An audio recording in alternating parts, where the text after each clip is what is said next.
ایاک نعبد و ایاک نستعین۔ میرے پاکستانیوں، آج کل ایک پوری میڈیا کے اندر چلا ہوا ہے کہ جی شاہ محمود قریشی مجھے ملنے آئے اور وہ کوئی پروپوزل لے کے آئے ہیں -1 کی، کہ عمران خان علیحدہ ہو جائے تھوڑی دیر کے لیے اور پارٹی آگے بڑھ جائے۔ تو میں آپ سب کے لیے پہلے تو شاہ محمود کوئی اس طرح کی پروپوزل نہیں لے کے آئے، اور بات چیت ہوئی کہ ان کا جیل میں ٹائم گزرا، کس سے ملے، ہمارے کئی لوگ تھے جو ان سے ملنے آئے، تو وہ سب کی بات چیت ہوئی اور پھر آگے ہم نے کرنا کیا۔ لیکن میں آپ سب کو ذرا سمجھانا چاہتا ہوں کہ 2 طرح کی پالیٹکس ہیں، یہ آپ نے بڑا ضروری سمجھنا ہے، کیونکہ ایک پالیٹکس میں یہ -1 چلتا ہے۔ وہ کون سی پالیٹکس ہے؟ اس کو پاور پالیٹکس کہتے ہیں۔ وہ پالیٹکس ہوتی ہے اقتدار کی پالیٹکس۔ وہ پالیٹکس ہے کہ اگر عمران خان پرائم منسٹر بننا چاہے، اچھا جی ابھی اسٹیبلشمنٹ میرے سے ناراض ہے، چلو میں تھوڑا پیچھے ہو جاتا ہوں، پارٹی کو آگے کر دیتا ہوں، کوئی ڈیل کر لیتا ہوں، کوئی سمجھوتا کر لیتا ہوں، اور اس کے بعد پھر آگے جا کے دیکھیں گے کہ ابھی کسی اور کے حوالے کر دوں تو وہ اس کے بعد پھر میری باری آ جائے گی۔ اس کو پاور پالیٹکس کہتے ہیں۔ دوسری پالیٹکس ہے جو میں پالیٹکس کر رہا ہوں 27 سال سے، وہ پالیٹکس ہے جو قائد اعظم کی پالیٹکس تھی۔ وہ پالیٹکس وہ ہے جو کہ مشن کی پالیٹکس ہے، کوئی وہ ذات کی پالیٹکس نہیں ہے۔ وہ پالیٹکس وہ ہے جو ہم سارے مسلمان انسپائر ہوتے ہیں ہماری نبی صلی اللہ علیہ وسلم سے، کہ انہوں نے بھی ایک مدینہ کی ریاست سنبھالی تھی، انہوں نے بھی مشکل وقت گزارا تھا، اور اس کے بعد انہوں نے دنیا کی تاریخ کا سب سے بڑا انقلاب لے کے آئے تھے۔ اور ہم تو کبھی ان کے اپنا سوچ نہیں سکتے کہ ان کے جوتوں کی مٹی کے قریب بھی ہوں، لیکن قرآن میں ہمیں حکم ہے کہ ان کی زندگی سے سیکھو، ان کی سنت سے سیکھو۔ وہ پالیٹکس بڑے مقصد کی ہے، وہ اپنی ذات سے ہٹ کے ہے، کہ میرے نبی صلی اللہ علیہ وسلم جب سارا عرب ان کے نیچے آ گیا تھا تو انہوں نے اپنا رہن سہن نہیں بدلا، وہ جدھر تھے ادھر ہی رہے، مقصد بڑا تھا۔ تو ہم تو ان سے انسپائر ہوئے ہیں۔ میں تو نہ پالیٹکس میں آتا ہی نہ کبھی، تو میں نے جو انصاف کی تحریک شروع کی تھی، یہ مدینہ، اور کہا تھا کہ اسلامی فلاحی ریاست ہمارا مقصد ہے، ہم مدینہ کی ریاست سے انسپائر ہوئے تھے، ہم ان کی سنت سے انسپائر ہوئے تھے کہ جو وہ انقلاب لے کے آئے تھے۔ اور وہ جو انصاف ہے، یہ بار بار پلیز میری بات سن لیں، انصاف، سارے اللہ کے پیغمبر اس دنیا میں انصاف کی بات کرنے آئے تھے۔ انصاف کیوں اتنی اہمیت رکھتا ہے؟ کیونکہ انسانوں کو انصاف آزاد کرتا ہے۔ فرعون کیوں قرآن میں برا سمجھا جاتا ہے؟ انسانوں کو غلام بنایا تھا اس نے ظلم کر کے۔ کیوں نبی صلی اللہ علیہ وسلم دنیا کا انقلاب لے کے اور چھوٹے سے انسانوں کو بڑے انسان بنا دیا؟ کیونکہ انصاف سے آزاد کر دیا۔ لا الہ الا اللہ نے لوگوں کو آزاد کر دیا۔ تو جو میری تحریک تھی انصاف کی، وہ اصل میں آزادی کی تحریک تھی، کیونکہ انصاف آئے گا تو لوگ آزاد ہوں گے۔ اور جو میرا سارا تجربہ تھا دنیا کا، جو مغرب کو میں نے دیکھا، تو وہاں کیوں لوگ جاتے ہیں نوکریوں کے لیے؟ کیوں وہاں خوشحالی ہے؟ کیونکہ لوگ آزاد ہیں۔ لوگ آزاد کیوں ہیں؟ کیونکہ وہاں انصاف ہے، رول آف لا ہے، حقوق کی ان کا انصاف کا نظام میرے حقوق کی حفاظت کرتا ہے۔ وہاں یہ حرکتیں نہیں ہو سکتی جو پاکستان میں ہوتی رہی ہیں۔ اور میں یہ بھی کہتا ہوں کہ میرے اپنے لوگوں کو، میں اپنی ٹیم کو بتاتا ہوں کہ اب آپ کو پتہ چلا جو ہمارے پر جب ظلم ہوا، کہ کیسے پاکستان کا کمزور طبقہ، مزدور، ہاری، کسان، جو کمزور طبقہ ہے، غریب، وہ چھابڑی والا، چھوٹے دکاندار، چھوٹے صنعت کار، یہ ہر وقت ان کو اس کا ظلم کا سامنا کرنا پڑتا ہے۔ جب وہ طاقتور کے سامنے آتے ہیں، ان کے پاس کوئی ان کی حفاظت کرنے کے لیے نہیں، ان کے تحفظ کرنے کے لیے نہیں، ان کے فنڈامنٹل رائٹس کو کوئی کسی قسم کا تحفظ نہیں۔ اور اس لیے تھانہ کچہری پٹواری کی پالیٹکس ہے، کیونکہ جو ان کا رائٹ ہے تھانہ کچہری پٹواری، وہی ان کو ادھر ظلم ہوتا ہے، ان کے اوپر ان کی زمینوں پہ قبضہ ہوتا ہے، قبضہ گروپ ہے یہاں، کیونکہ انصاف نہیں ہے. تو یہ میری ساری موومنٹ شروع ہوئی تھی تب 27 سال پہلے. یہ میری موومنٹ تب تک رہے گی جب تک میں زندہ ہوں, جب تک ہم اس ملک میں حقیقی آزادی, انصاف لے کے حقیقی آزادی نہیں لے کے آتے. اب یہ جب مجھے یہ کہتی ہیں چیزیں کہ جی وہ -1 کیسے ہوگا؟ جو آدمی ایک تحریک پہ 27 سال سے لگا ہوا ہے, ایک ملک کے اندر ایک جدوجہد کر رہا ہے, تو وہ کیا وہ ڈیلز کرے گا؟ کیا اس کو کیا چیز اس کو خریدے گی؟ بتائے میرے ضمیر کی کیا قیمت ہے؟ کیا پرائم منسٹرشپ قیمت ہے کہ اگر آپ یہ کر دیں تو آپ کو پرائم منسٹر میں تو پرائم منسٹر بن چکا ہوں. اور میں نے جب پرائم منسٹر بنا, میں نے ایک بات کہی کہ اگر پھر وہ مجھے 2018 کا موقع ملتا, میں سیدھی الیکشنز پھر سے کرواتا. کیونکہ جو میں انصاف لانا چاہتا ہوں اور طاقتور کو قانون کے نیچے لانا چاہتا ہوں, وہ آئی تب سکتا ہے جب آپ کے پاس طاقت ہو. تو جب ایک کمزور ایک کولیشن گورنمنٹ, وہ کیسے اس پہ کیسے طاقت ہوگی کہ اس ملک میں انصاف قائم کرے؟ تو میں نے اس لیے بار بار میں نے کہا, میرے سے جب لوگوں نے پوچھا کہ آپ نے کیا غلطی کی, میں نے کہا میں نے غلطی یہ کی کہ مجھے شروع میں الیکشن کروا دینے چاہیے تھے, اور کمزور گورنمنٹ سے میں وہ اصلاحات جو لانا چاہتا تھا وہ نہیں لا سکتا تھا. تو اب میں آپ کو بتاؤں کہ جس طرح کی حرکتیں ہو رہی ہیں میرے لوگوں کے اوپر, میں اس لیے یہ آپ کے سامنے رکھنا چاہتا ہوں کہ آزاد معاشروں کے اندر یہ نہیں ہو سکتا. یہ صرف غلاموں کو ہوتا ہے. یہ صرف فرعون ایسی حرکتیں کرتا تھا لوگوں کے اوپر دہشت پھیلانے کے لیے, جو آج ہمارے پہ ہو رہا ہے. اور میں سارے پاکستانیوں کو کہنا چاہتا ہوں, جو اس وقت یہ پی ڈی ایم والے بھی بیٹھے ہوئے ہیں, یہ جو آپ تماشا دیکھ رہے ہیں, یہ یاد رکھیں کہ یہ آج ہمارے پہ ظلم ہو رہا ہے. یہ ظلم آپ کے اوپر بھی ہوگا جب ایک ملک کے سارے انصاف کے اداروں کو, جب ان کو استعمال کیا جاتا ہے, حکومتی اداروں کو استعمال کیا جاتا ہے ایک پارٹی کو ختم کرنے کے لیے اور ان کے لوگوں کے اوپر دہشت پھیلانے کے لیے. تو یہ سسٹم پھر جاتا نہیں ہے. کوئی بھی سنبھال کے یہ سسٹم سب اس اگر آج ہمارے حقوق نہیں, اگر ہمارے فنڈامنٹل رائٹس نہیں ہیں, تو یہ اب کل آپ کے بھی نہیں ہوں گے. فنڈامنٹل رائٹس تو ایک قوم کے حفاظت ہوتے ہیں نا, ان کو ہیومن رائٹس کہتے ہیں. یہ ہیومن رائٹس سارے ملک کے ہوتے ہیں. یہ نہیں ہوتا کہ ایک طبقے کے آپ ہیومن رائٹس لے لیں اور وہ طبقہ کیا ہے, ملک کی سب سے بڑی جماعت جس کا سب سے بڑا ووٹ بینک ہے, اگر آپ اس کے ہیومن رائٹس آج وائلیٹ کر رہے ہیں تو اس کا مطلب ہیومن رائٹس نہیں ہے. کیونکہ ہیومن رائٹس کو تو ایک ملک کی عدلیہ اس کی حفاظت کرتی ہے. تو ہماری عدلیہ کے تو کچھ سنتا ہی نہیں ہے. ہماری عدلیہ نے تو سپریم کورٹ کہتا ہے الیکشنز ہوگی 14 مئی کو آئین کے مطابق, گورنمنٹ پرواہی نہیں کرتی. تو گورنمنٹ آگے کیوں الیکشن؟ یعنی یہ تو اس کا مطلب کہ اس وقت طاقت کی حکمرانی آ گئی. کیونکہ جب آپ آئین سے باہر نکل گئے تو قانون سے باہر نکل گئے, اس کے مطلب جو طاقتور چاہے وہ کرے گا. تو یہ سارے ملک کو افیکٹ کرے گا. یہ تباہی سارے ملک پہ آ رہی ہے. تو ہمارے لوگوں کو جو مجھے صرف افسوس یہ ہے کہ کوئی فرق نہیں کیا جا رہا. جو تحریک انصاف کا ہے اور جو وہ کھڑا ہو کے کہنے کے لیے تیار نہیں ہے لیڈرشپ میں سے کہ میں پارٹی چھوڑ رہا ہوں, اس کے اوپر ہر قسم کا ظلم ہو رہا ہے. ان کی بزنسز بند کر رہے ہیں, ان کے فیملیز تک پہنچ گئے ہیں, ان کے بچوں تک پہنچ گئے ہیں. ہر قسم کی بلیک میل, رات کو گھس جاتے ہیں گھروں میں, گھر تباہ کر کے رکھ دیتے ہیں, لوٹ لیتے ہیں گھر, گھروں کو ڈاکہ مارا جاتا ہے, جو ملتا ہے اس کو پکڑ کے لے جاتے ہیں. اگر وہ سارے تو چھپے ہوئے ہیں, ان کے رشتہ داروں کو پکڑ کے لے جاتے ہیں. یہ تو بدترین دنیا کی ڈکٹیٹرشپس میں, یعنی وہ نظام جن کی دنیا مثال دیتی ہے, ہٹلر کا جرمنی, سٹالن کا رشیا, سوویت یونین, یہ ان خوفناک ظلم کے نظاموں میں اس طرح کی چیزیں ہوتی تھی جو آج ہمارے اوپر ہو رہی ہیں. میرے پاس عالیہ حمزہ کی بیٹیاں آئیں, میں نے کل ان کو ملا, 3 بیٹیوں کو. 1 مہینے سے اس کو بند کیا ہوا عالیہ حمزہ. کیا اس کا قصور ہے؟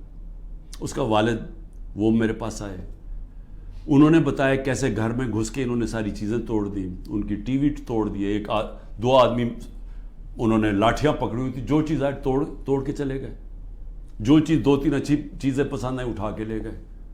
تو یہ کون سے ملک میں ہوتا ہے؟ یہ غلام ملکوں میں لوگوں کو غلام بنانے کے لیے یہ ہو رہا ہے. یہ آزاد قوموں میں نہیں ہوتا. اور یہ جس طرف ہم اب جا رہے ہیں، یہ جو ظلم کر رہے ہیں، صرف اور صرف خوف پلا کے سمجھ رہے ہیں کہ یہ پارٹی ٹوٹ جائے گی، اور کئی لوگ چلے بھی گئے ہیں. لیکن کیا اب میرے سے پوچھیں کہ کیا مجھے اس سے کوئی فرق پڑ رہا ہے؟ 150 سے اوپر کیسز کر دیے، قتل کا کیس آخری کر دیا میرے اوپر. مجھے 19 بیلیں لیے میں نے ایک دن میں، یہ دنیا کا ریکارڈ ہے. اس کے بعد 4 گھنٹے نیب میں بیٹھا ہوں. 4 گھنٹے نیب نے میرے سے وہ جو سوال پوچھے، میں چیلنج کرتا ہوں کہ کسی عدالت کے اندر کبھی بھی یہ کیس کی کوئی اہمیت ہو جائے. کوئی کیس ہی نہیں ہے، کیبنٹ کا فیصلہ ہے، ساری کیبنٹ نے فیصلہ کیا. اب یہ دکھانا تھا کہ مجھے اس سے کوئی ذاتی فائدہ ہوا. کیا القاعدہ جو پہلا بن چکی تھی، شروع ہو گئی تھی یونیورسٹی، کیا وہ ایک ٹرسٹ ہے؟ وہاں غریب گھرانوں کے بچوں کو مفت تعلیم مل رہی ہے سیرت نبی پہ اور یہ جو ٹیکنالوجی کے اوپر. وہ ٹرسٹ ہے جس طرح شوکت خانم ہے. مجھے اس سے کیا فائدہ ہے؟ 1 روپیہ نہیں دکھا سکتے مجھے کیا فائدہ ہو، نہ ہی ہو. کسی ٹرسٹ سے کسی کو فائدہ نہیں ہو سکتا، ٹرسٹ ڈیڈ میں لکھا ہوا ہے. تو وہ کیسز بھی ہیں، قتل کا کیس بھی ہے، ہر روز کوئی نئے کیس آ جاتا ہے. عدالتوں کے میں چکر مار رہا ہوں، لیکن مجھے اس سے کوئی فرق نہیں پڑتا. میں ہر عدالت میں جاتا ہوں، ہر کیس میں جاتا ہوں، یہ بتانے کے لیے کہ میں قانون سے اوپر نہیں ہوں. جبکہ میرے اوپر یہ جان کے کیا جا رہا ہے، یہ مجھے خوف دلانے کے لیے کیا جا رہا ہے. میں یہ آج کہنا چاہتا ہوں کہ یا اس سے یہ سارے کیسز کریں، اور اس کیسز میں کیونکہ کسی عدالت میں کوئی سزا نہیں ہو سکتی، ملٹری کورٹس سیٹ اپ کیے ہیں، اپروور ڈھونڈے جا رہے ہیں جو کہ جی عمران خان نے ہمیں کہا تھا کہ وہ کور کمانڈر کا گھر جلاؤ، یہ کہیں گے، ان میں سے کوئی اپروور آ جائیں گے، مجھے ملٹری کورٹ میں لے جائیں گے، سزا ہو جائے گی. مجھے کوئی فرق نہیں پڑے گا. جو آدمی ایک مشن، جو 22 سال سٹرگل کر کے، جس کے پاس سب کچھ تھا، کوئی ضرورت نہیں تھی 22 سال سٹرگل کرنے کی، اگر وہ آج 27 سال کے بعد اگر کسی کا خیال ہے کہ میں جیل سے ڈر جاؤں گا یا جو بھی ہے، جو 2.5 قاتلانے ہم دو میرے اوپر حملے ہو چکے ہیں قتل کرنے کے لیے، ایک مجھے وقت پہ پتہ چل گیا تو میں نے ٹی وی پہ بتا دیا کہ کیا کرنے جا رہے تھے، تو اس سے کیا فرق پڑے گا؟ جو قاتلانہ حملے سے نہیں ڈرتا تو وہ کس سے اور ڈرے گا؟ لیکن اس سے بھی زیادہ گھٹیا پان میری بہنوں تک پہنچ گئے ہیں. میری بیوی کے اوپر کیس، ٹرسٹی ہو کے اس کا وارنٹ کا، ایک ٹرسٹی کو 1 پیسہ نہیں مل سکتا، کیونکہ وہ سیرت نبی میں بہت ان کی سٹڈی ہے، وہ انٹرسٹڈ تھی القادر یونیورسٹی، وہ ٹرسٹی ہے، اس کے اوپر وارنٹ نکال دیا. میری بہنوں کے اوپر میں صرف یہ بتا رہا ہوں کہ کس لیول پہ پہنچ گئے ہیں. ایک بہن کا بیٹے کے اوپر وارنٹ نکالا ہے، اس کا خنسامہ اٹھا کے لے گئے، وہ بیٹا نہیں تھا. خنسامہ جب واپس آیا وہ آئی سی یو میں 2 ہفتے سے پڑا ہوا ہے، آئی سی یو کے اندر خنسامہ، اسے پتہ ہے کیا کیا وہاں جیل کے اندر. ایک بہن اس کی بہو کے پاس پہنچ گئے کہ جی آپ کوئی جیو فینسنگ میں آپ کہیں تھی، اس کے پاس پہنچ گئے. ایک بہن اس کی زمین اس کے اوپر اینٹی کرپشن پہنچ گئی ہے. میں نے اپنی بہنوں کو ویسے کہا، میں نے کہا دیکھو ملک سے باہر چلے جاؤ. وہ تینوں کھڑی ہیں، نہیں ہم فیس کریں گے، ہم نہیں جاتے. مجھے کئی دفعہ جی عمران خان آپ ملک سے باہر، میں کیوں ملک سے باہر جاؤں گا؟ یعنی میں نے اگر کوئی کرپشن کی ہوتی تو میں بھی شاید جس طرح یہ بھاگ جاتے ہیں، جب ان کے اوپر اقتدار سے نکلتے ہیں سب باہر بھاگ جاتے ہیں، کیونکہ ان کے کیسز ہوتے ہیں، باہر بھاگتے ہیں کیسز رک جاتے ہیں. میں سارے کیسز فیس کروں گا کیونکہ میں نے کوئی غلط کام نہیں کیا. مجھے پتہ ہے اللہ الحق ہے. یہ خود ہی جب یہ جو کوئٹہ کا مرڈر کیس کیا، یہ خود ہی ذلیل ہو رہے ہیں اس میں. سب کو پتہ ہے، کوئٹہ کے اندر سب کو پتہ ہے کہ ان کی دشمنی تھی. میں پھر آگے آپ کو کہوں، اب آگے کیا راستہ ہے؟ ملک کا راستہ آگے کیا ہے؟ میں جو یہ ان سے بات کرتا ہوں کہ میرے سے بات چیت کرو، کوئی بات چیت نہیں کرتا. میں اپنی اسٹیبلشمنٹ آرمی چیف سے اسے کہتا ہوں کہ بات چیت کرو، وہ کوئی بات چیت کرنے کے لیے تیار نہیں ہے. میں اپنی ذات کے لیے آپ سے بات نہیں کرنا چاہتا. مجھے آپ کچھ نہیں دے سکتے. قوم میرے ساتھ کھڑی ہے، کیا کوئی دے سکتا ہے؟ میں کوئی چور دروازے تو آنا نہیں چاہتا. اگر قوم مجھے ووٹ دے گی میں تیار ہوں، لیکن اگر قوم ووٹ نہیں دے گی تو نہیں. اللہ نے تو سب کچھ میں وہ اللہ نے کا شکر ادا کرتا ہوں ہر وقت کا جو اس نے مجھے دیا. لیکن میں بات کرنا چاہتا ہوں کہ ملک تباہی کی طرف جا رہا ہے. یہ جو بجٹ آیا ہے, اس بجٹ کے اندر ذرا آپ کو سمجھ آ جانا چاہیے کہ ہم اب کدھر ایک دلدل کے اندر دھستے جا رہے ہیں. آپ یہ سوچیں کہ فیڈرل گورنمنٹ جو سارا جب وہ پیسے دے دے گی صوبوں کو, جو 5,000 ارب روپیہ صوبوں کو جب جائے گا, تو فیڈرل گورنمنٹ کے پاس جو پیسہ بچے گا اس سے زیادہ جو ہمارا سود دینا ہے, ہم نے قرضوں کے اوپر سود دینا ہے, وہ سود اس سے زیادہ ہے. 7,300 ارب روپے کا سود دینا ہے. مشکل سے فیڈرل گورنمنٹ کے پاس بچ جائے گا 7,000 ارب سے بھی کم, تو سارا پھر ملک قرضوں پہ چلے گا. ہم نے 3.5 سال میں 18,000 ارب 18,400 ارب قرضہ لیا تھا. 18,400 ارب قرضہ 3.5 سالوں میں. انہوں نے تقریباً 15,000 ارب قرضہ ایک سال میں لے لیا. تو یہ قرضے چڑھائے جا رہے ہیں, انڈسٹری بند ہو رہی ہے. گروتھ ریٹ جو تھی جس سے دولت میں اضافہ ہوتا ہے وہ 6.1% سال پہلے تھی, آج وہ پہنچ گئی ہے 0.3 پہ. تو جو دولت ہے اس کے اندر تو کمی ہو رہی ہے, قرضے بڑھتے جا رہے ہیں. ڈالر کدھر سے آئیں گے؟ انہوں نے 25-30 ارب ڈالر ایک سال کے اندر دینے ہیں, وہ کدھر سے آئیں گے؟ تو میں آج اس لیے یہ سوال پوچھ رہا ہوں کہ کوئی تو روڈ میپ ہوگا نا. ابھی تو روڈ میپ یہ ہے کہ کسی نہ کسی طرح عمران خان کو ختم کرو, اور اگر P T I Imran Khan سے تو اس کو ختم کرو. تو ابھی تو یہ ون پوائنٹ ایجنڈا, ساری ایجنسیز, سب کچھ, سارے ملک کے ادارے وہ اسی پہ لگے ہوئے ہیں کام کرنے. لیکن میں سوال کچھ اور پوچھ رہا ہوں. میں یہ نہیں کہہ رہا کہ کریں, ہم کھڑے ہیں. اس میں سے ایک آپ یہ کرم کر رہے ہیں کہ میرے جو نظریاتی لوگ ہیں وہ نظر آنے شروع ہو گئے ہیں کہ وہ نظریاتی لوگ کون ہیں, اور وہ نظر آنا شروع ہو گئے کہ جو ہمارے ساتھ اور مقصد کے لیے آئے تھے, ان نظریے کے لیے نہیں آئے تھے. تو ایک تو آپ فائدہ کر رہے ہیں کیونکہ صرف نظریاتی پارٹی اب پاکستان کو اس دلدل سے نکال سکتی ہے. لیکن نکالے گی کیسے؟ میری آخر میں بات سن لیں, ایک ہی طرح ہم نکلیں گے. ہمیں کوئی اب باہر سے پیسے دینے کے لیے تیار نہیں ہے. ہمارے جو دوست ملک ہیں وہ بھی پیسے دینے کے لیے نہیں تیار. میرے لیے جو سب سے زیادہ شرمندگی ہوتی تھی کہ جب میں اپنے دوست ملکوں سے پیسے مانگنے گیا ملک کے لیے, کیونکہ دیوالیہ نکلا ہوا تھا ہمارا, تو اس وقت ملک ہمارے پاس تو سب سے بڑا بیرونی خسارہ چھوڑ کے گئے تھے یہ نون لیگ والے, یہ اسحاق ڈار. تو ان سے پیسہ مانگنا سب سے شرمندگی تھی. اب کیسے نکلنا ہے میں آپ کو بتاتا ہوں کیسے نکلنا ہے. اس میں ایک سورس ہے اوورسیز پاکستانی, یہ یاد رکھ لیں. بیرون ملک پاکستانی آپ کو نکالیں گے ادھر سے, اور بیرون ملک پاکستانی کیسے نکالیں گے؟ میں نے پھر سے آپ کو کہتا ہوں کہ 16,000 پاکستانی امریکن ڈاکٹرز, ان کی نیٹ ورتھ 200 ارب ڈالر ہے.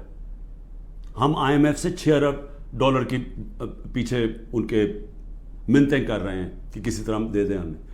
200 ارب ڈالر ان کی ہے, یہ صرف 16,000 ہے. 1 کروڑ باہر پاکستانی بیٹھا ہوا ہے. اگر ہم کسی طرح ان کی انویسٹمنٹ لیں, وہ یا سرمایہ کاری شروع کر دیں بجائے دبئی میں کرنے میں اور دنیا میں اور ملکوں میں کر رہے ہیں, اگر وہ سرمایہ کاری شروع کر دیں, آپ یقین کریں یہ ملک اتنی تیزی سے اٹھ سکتا ہے کیونکہ ڈالر اندر آنے شروع ہوں گے, نوکریاں مل, اور وہ آنا شروع ہو گیا تھا.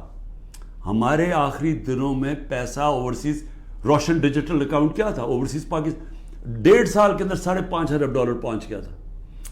اوورسیز پاکستانیوں نے انویسٹمنٹ پلانز بنا لیے تھے.